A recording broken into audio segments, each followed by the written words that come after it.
I never meant to leave you. Please understand. You divorced me while I was gone. It was a mistake. Get out! Now.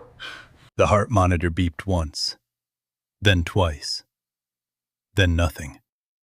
Maya's fingers twitched against the hospital sheet, and across town, the man who had signed away her life was sleeping in a house she no longer owned, beside a woman she had never met. If stories like this grip something deep inside you, that part of you that believes the truth always finds its way to the surface, then subscribe, like this video, and leave a comment before we begin. Because what happened to Maya Ellison is not just a story about betrayal. It is a story about what remains when everything is taken from someone who cannot fight back. And by the final line, you will understand why the last person she asked for was the one person everyone expected her to hate. Maya was 31 when the accident happened. A rainy Tuesday, an intersection she had crossed 1,000 times. A delivery truck that ran a red light and turned her world into a sound she would never hear. The crushing of bone, the screaming of strangers, the silence that followed. When the paramedics arrived, she was still breathing, barely. Her skull had struck the pavement with a force that fractured the occipital bone. Blood pooled behind her eyes. The doctors at St. Catherine's did everything they could in the first 12 hours. Then everything they could in the next 12 days. And then they stopped using the word everything and started using the word monitor. She was in a coma. Deep. Unresponsive. The kind where the brain lights up on a scan like a city with the power still on, but no one is walking the streets. Her husband, David, sat beside her for the first 3 weeks. He held her hand. He whispered things the nurses pretended not to hear. Promises, apologies, the kind of words people only say when they think the other person cannot hear them. What David did not know was that Maya could hear everything. The brain in a deep coma is a strange, cruel thing. It receives. It does not respond. It absorbs sound the way a sponge absorbs water. Slowly, heavily, with no way to wring it back out. Studies have shown that comatose patients sometimes remember conversations, music, the tone of a voice. Maya remembered all of it. Every word, every silence, every moment David's grip on her hand tightened, and every moment it loosened. And she remembered the day he stopped coming. Week 4. Week 5. The visits became shorter, then sporadic. Then they stopped altogether, replaced by a lawyer with a briefcase and a smile that looked like it had been practiced in a mirror. In the state where they lived, a spouse could petition for divorce on grounds of abandonment or irretrievable breakdown, even if the other spouse was unconscious. The law did not require Maya's signature. It required only that she be served, and that a reasonable period pass without response. A coma, it turned out, was the most reasonable period imaginable. David's lawyer argued that the marriage was irretrievably broken. He cited emotional distress, financial burden, the unlikelihood of recovery. The judge, a man who had seen 100 cases like this and felt nothing, granted the divorce in under 9 minutes. Maya lost her house. She lost her savings. She lost her name. David had transferred the deed to the house into his mother's name 6 days before the accident. He had moved funds from their joint account into a private account 3 weeks before that. The lawyer called it asset restructuring. A more honest person would have called it what it was: a plan. Maya was still in the hospital when the papers were filed. She was still in the hospital when they were approved. She was still in the hospital when David married a woman named Lauren 6 months later, in the same church where he had married Maya 4 years before that. And through all of it, every legal proceeding, every whispered conversation between David and his lawyer at her bedside when he thought no one was listening, Maya heard. She could not move. She could not open her eyes. She could not scream. But she heard. And something inside her, something deeper than memory, began to build a wall. It was not anger, not yet. It was something worse. It was the slow, grinding understanding that the person she had loved most in the world had looked at her broken body and decided she was not worth waiting for. The first year passed, then the second. David never visited again. But someone else did, every Sunday, rain or snow, without fail. A woman named Grace. Grace was a hospital volunteer, 62 years old, retired schoolteacher, widow with no children of her own. She had been assigned to Maya's room as part of the long-term patient companionship program. Her job was simple: sit, talk, read, play music. Just be there, so that the patient was not alone. Grace did not know Maya. She did not know David. She did not know the legal battle, the stolen house, the new wife. She knew only what she saw: a young woman lying in a bed, alone, with flowers on the windowsill that had been placed there by nurses because no one else had brought any. Grace started reading to her. Little things at first: newspaper articles, recipes, weather reports, then books, then letters. Letters Grace wrote herself, as if from Maya's own mother, who had died when Maya was 19, and who Grace knew nothing about. "You are not forgotten," Grace would say, her voice low and steady, her hand resting on Maya's still fingers. "You are not alone. Whatever happened to you, whatever brought you here, it is not the end of your story." Maya heard every word. And on a Sunday in the third year, something happened that did not show up on any monitor. A tear slid from the corner of her closed eye. Grace saw it. She said nothing. She did not call the nurses. She did not make a scene. She simply squeezed Maya's hand and kept reading, her own eyes now wet, her voice unwavering. "I knew you were in there," Grace whispered. "I knew it." The doctors ran tests. The tear was noted but classified as involuntary, a reflexive response, not a sign of cognitive function. The medical term was reflex lacrimation. Grace was told not to read too much into it. Grace ignored them. She kept coming. She kept reading. She kept talking. She started playing old jazz recordings, Coltrane, Bill Evans, Chet Baker, because she had read somewhere that music stimulated neural pathways in ways that speech alone could not. She brought a small Bluetooth speaker, set it on the bedside table, and let the horns fill the room like a second heartbeat. In the fourth year, Maya's brain activity changed. The scans showed increased response in the auditory cortex. Her pupils, which had been fixed for years, began to react to light, sluggishly, imperfectly, but they reacted. The neurologist, a woman named Dr. Annika Rao, ordered a new round of imaging and sat with the results for a long time before calling anyone.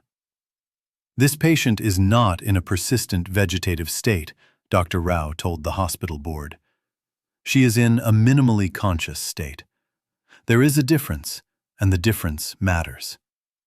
What mattered was this: patients in a minimally conscious state could sometimes wake up. Not always, not predictably, but sometimes.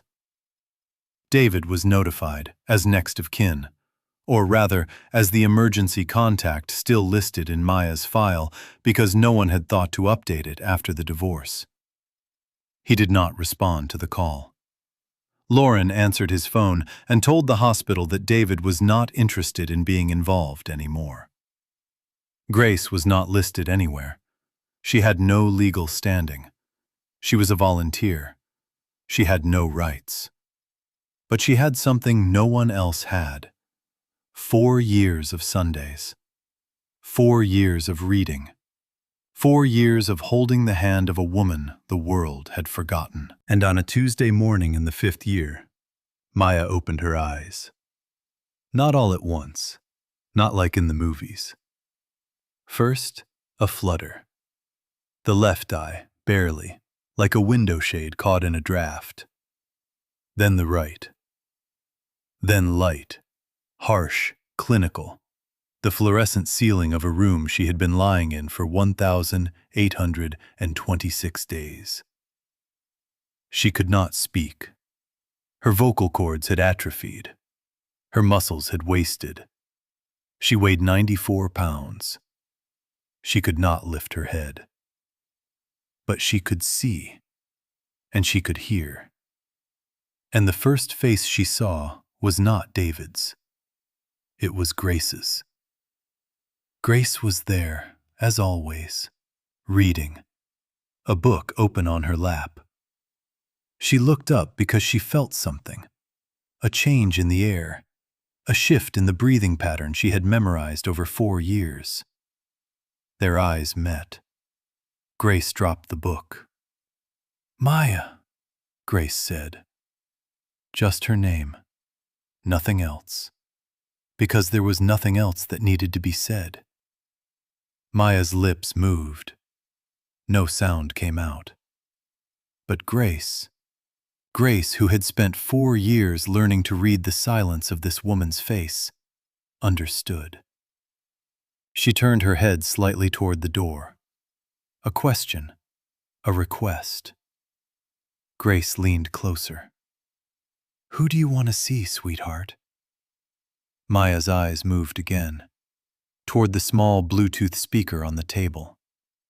Then back to Grace. Grace picked it up, held it near Maya's face. Maya's hand, trembling, skeletal, barely able to grip, touched the speaker. Then she pointed, with a finger that shook like a leaf, toward the window. Grace did not understand at first. She looked at the window, then at Maya, then back at the window. "The garden?" Grace asked. Maya closed her eyes, opened them, closed them again. No. Grace thought harder. The street? Something outside? Nothing.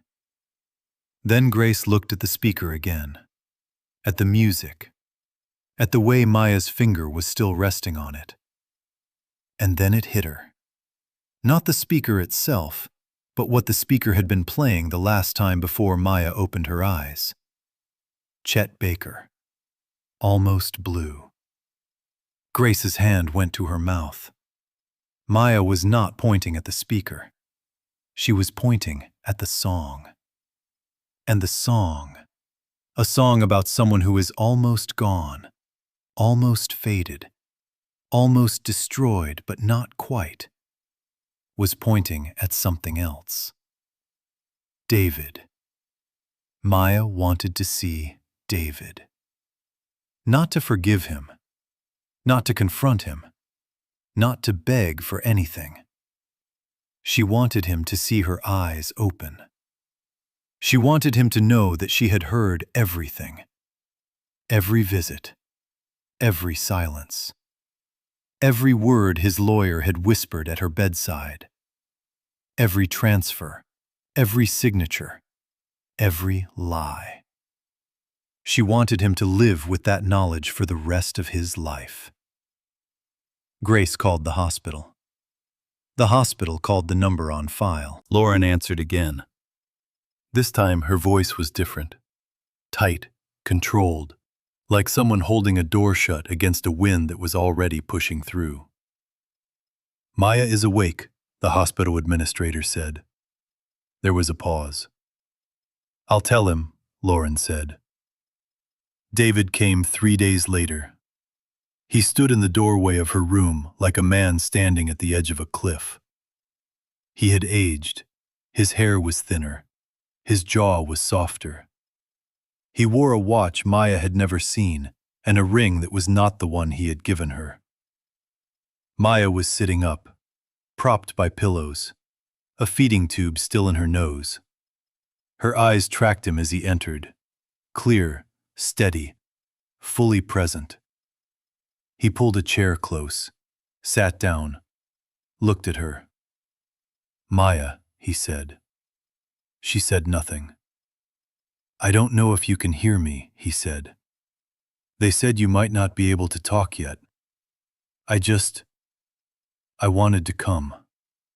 I wanted to see you. She blinked, slowly, deliberately, once.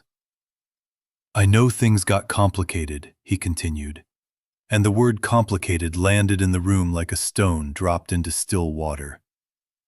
The divorce. I didn't want it to be like that.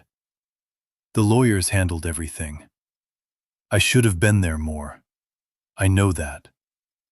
She blinked again, twice.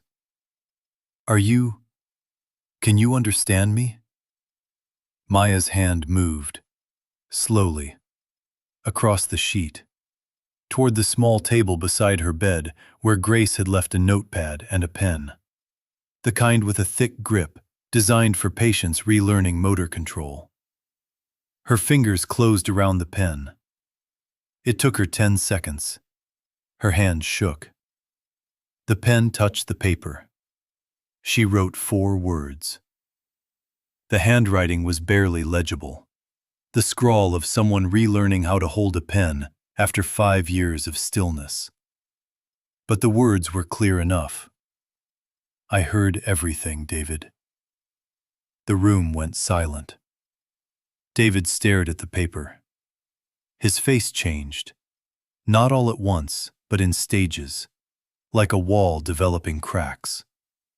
First the eyes, then the mouth, then the jaw, then something behind the jaw, something deeper, something that was not just guilt, but the specific, terrible knowledge that every secret he had whispered at her bedside had been heard by the woman he had been whispering about.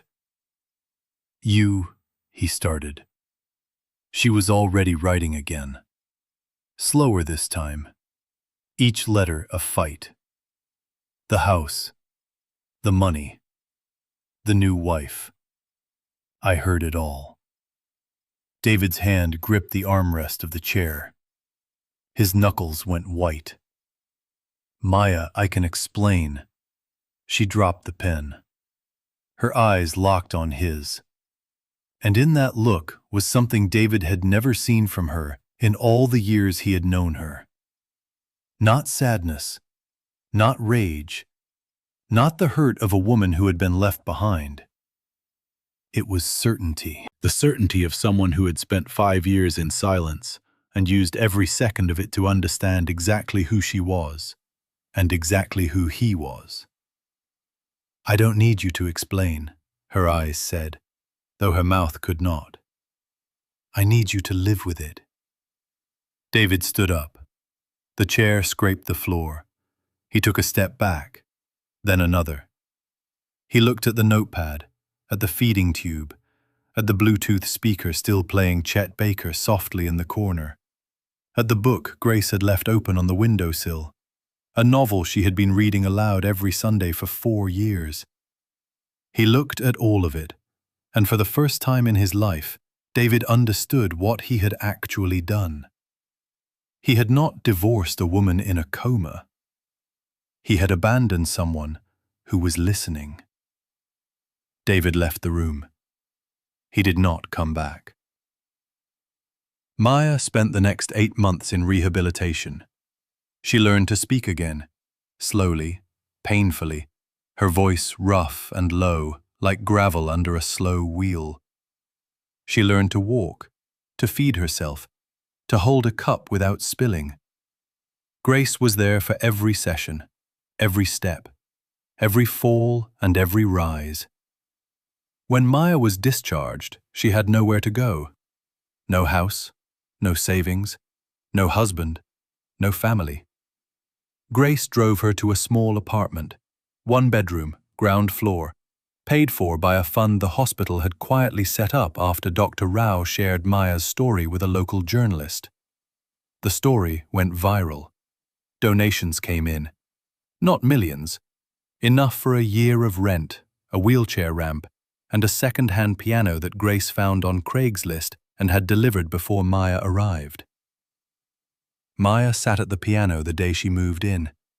She had not played in 5 years. Her fingers were weak. The first notes were wrong, discordant, clumsy, the sound of someone trying to remember a language they once spoke fluently. But then something happened.